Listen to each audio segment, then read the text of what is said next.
In nomine Patris et Filii et Spiritus Sancti. Amém. Estamos então, queridos, no quinto domingo depois da Páscoa. É, na verdade, o último domingo, né? Enquanto presente o Senhor. Os temas da missa são, ou o tema, está algo embaralhado, confuso talvez, difícil de discernir assim, à primeira vista. Trata-se de pedir. E a gente vive pedindo, não é? Não é o que mais a gente faz do que pedir. Né? Nossa oração, quantas vezes, é só um pedido. Nem louvor tem, né? Agradecimento, então, é coisa rara. Pedir, pedir e pedir.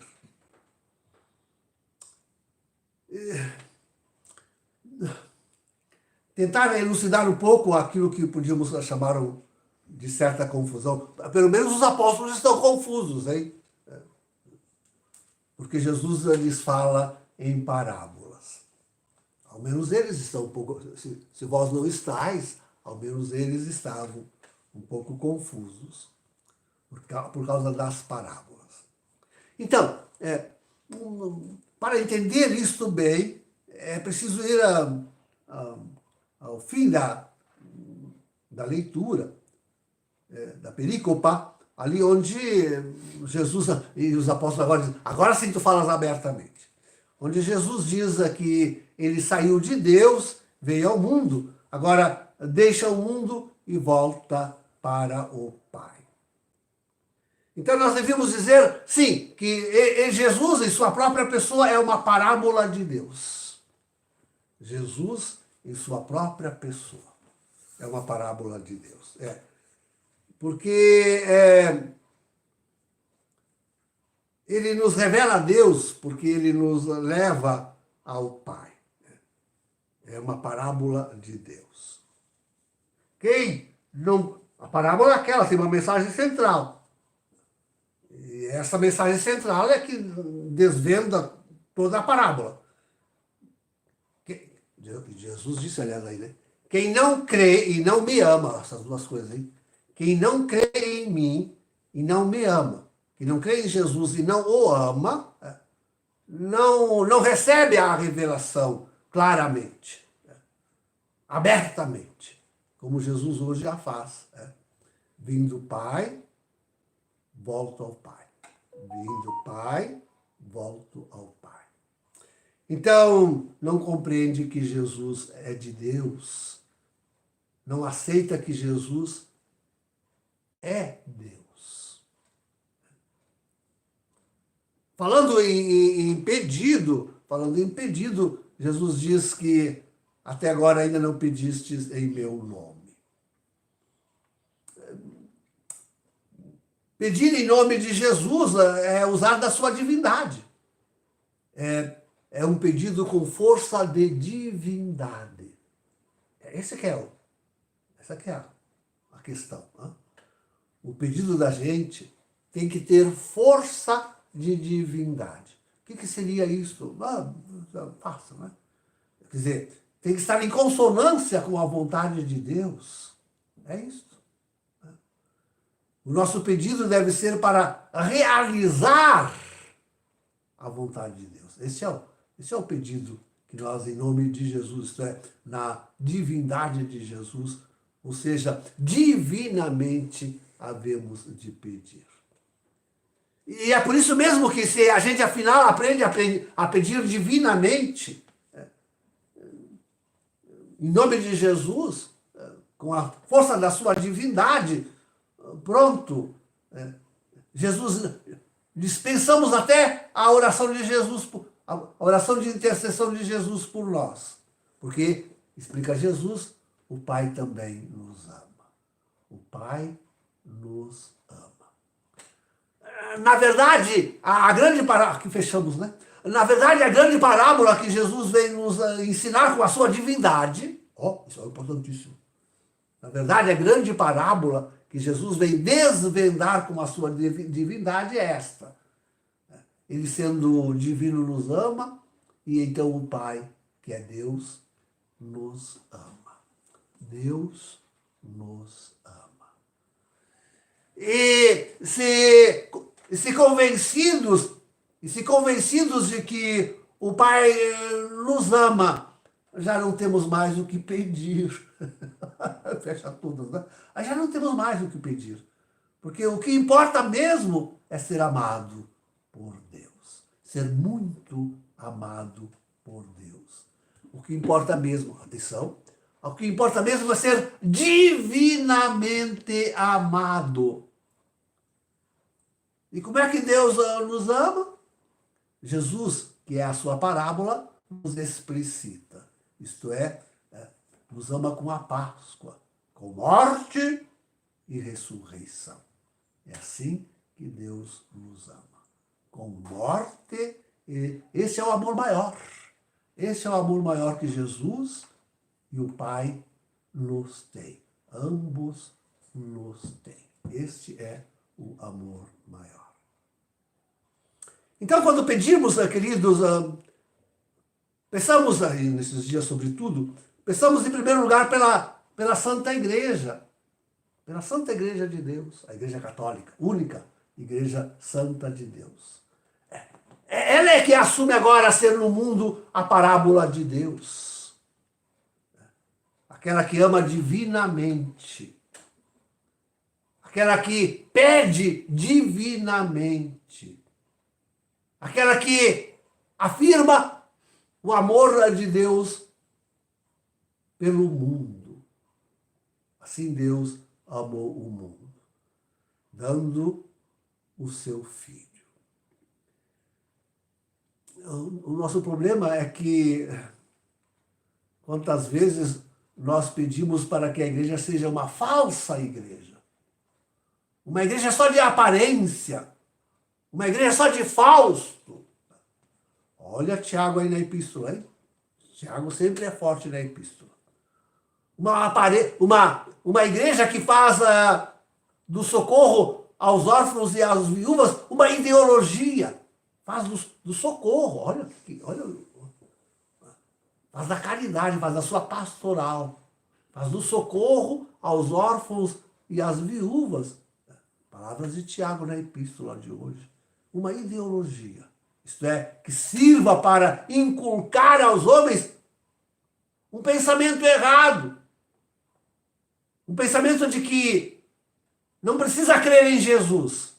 Basta crer em qualquer religião. Basta crer em qualquer Deus. Aliás, não existe um Deus católico.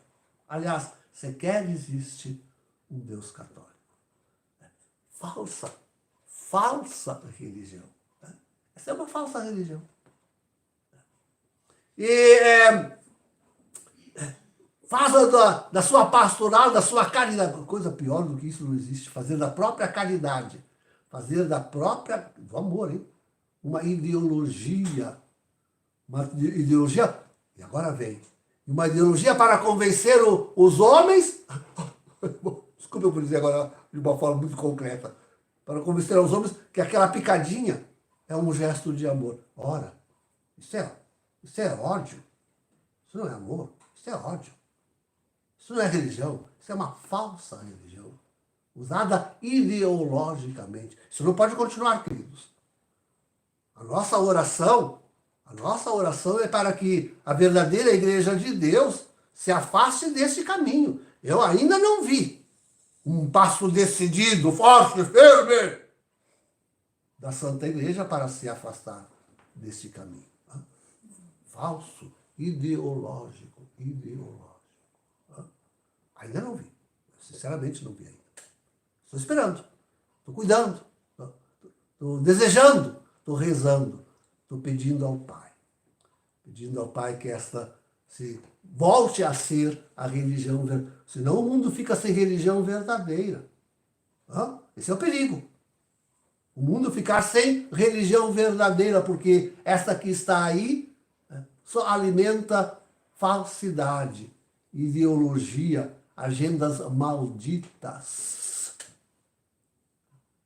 E é nós, queridos, que temos então que fazer valer aquela palavra, aquela promessa de Jesus da incorruptibilidade, da indefectibilidade da igreja. Da indefectibilidade. É nós que temos que segurar aí, no osso do peito, tá? No osso da fé e do amor a Jesus. Olha que coisa mais linda. De crer nele, na parábola que ele é. De crer nele e amá-lo. E amá-lo. E com esse amor divino, um amor maior, capaz de dar a própria vida em testemunho, né? Que foge de todo o mal, de todo o pecado. Nossa oração pela igreja. Esta deve ser a nossa oração pela igreja. Quanto a igreja, nesse momento, precisa desses nossos pedidos. Destes nossos pedidos. Amanhã, aliás, né? Amanhã começam as rogações, a missa das rogações. Pedir muito isso nas missas das rogações. Pedir muito pela igreja. Muito, muito fortemente pela igreja. Mas o outro pedido que nós temos a fazer é pelo mundo. Temos que pedir pelo mundo. Temos que pedir pelo mundo. Ai, quando essa igreja, como é que diz no fim da perícopa que lemos da epístola de Paulo, de Tiago, como é que diz ele? Não cair, traduzo, na impureza da corrupção deste mundo. Da corrupção deste mundo. Torna-nos impuros. A corrupção deste mundo. É o que mais temos visto acontecer na igreja, né, nesses últimos anos, 12, 13 anos, é exatamente isto. A igreja caiu na corrupção do mundo. Sacode a mesma bandeirinha do mundo, de inclusão. Isso programa da... Não era programa de mergulho. Isso era programa da ONU. Isso é inclusão, é programa da ONU. Né? A bandeirinha gay, a bandeirinha das minorias, a teologia da libertação, a heresia da libertação. E assim vai, a corrupção deste mundo. Olha onde nos leva a corrupção deste mundo, hein, queridos? A extinção da humanidade. Acham que estamos em progresso de paz? Não, em nenhum progresso de paz. As profecias cumprir-se-ão. E bombas atômicas, nem devo dizer a palavra, vou me cortar o vídeo, explodirão. Explodirão. Tanto no Médio Oriente, quanto no leste europeu, quanto no extremo Oriente, na África, todos se preparando para o pior, para aquilo que de pior a humanidade pode fazer. O nosso pedido pela humanidade é para que se salvem, eu digo, para que se salve ao menos um terço, né? Acompanhando a vontade de Deus, né? Sim, para que se salve ao menos um terço. Mas salve não só o couro, não só os ossos, não só a pele. Não se salve a humanidade somente a sua pele, né? Mas salve-se no amor de Deus, na adoração de Cristo, no reconhecimento das parábolas, né? Da abertura hoje se faz a abertura das parábolas. A parábola que Cristo é, a parábola que a igreja é, a parábola que nós somos uns para os outros também. Tudo falando do amor de Deus. Tudo falando da fé no Cristo. Tudo usando o seu nome divino para pedir. Todo mundo crendo no seu amor e amando-o. Amando a Jesus. É o que nós temos que pedir para a humanidade, queridos. Não é só a salvação do corpo, mas a salvação das almas. A salvação das almas. É o que nós temos que pedir por este mundo corrupto, que esqueceu completamente de Jesus e do seu amor, e se encaminha para um abismo sem fundo. O inferno é um abismo sem fundo. Ah, que a nossa oração seja fervorosa como a do Sagrado Coração. Sim. Divina, nossa oração seja divina, com a força da divindade. Isto é, da disposição do amor maior. Com esta força, com esta força. Não deixemos que as nossas palavras sejam fúteis. Só um palavreado de maldição. Um palavreado que não traz bênção, não traz vida, só traz maldição. Palavras vãs. Essas é que fazem vã a religião. Fazem vã a religião. Nosso pedido seja este, verdadeiro, divino. Pedindo para que a humanidade creia em Deus e ame a Jesus. Salve-se para que a humanidade se salve. Peçamos, irmãos. Agora começam as rogações. Peçamos com toda a confiança pela Igreja e por esta humanidade, pobre humanidade. Em nome do Pai, do Filho e do Espírito Santo. Amém.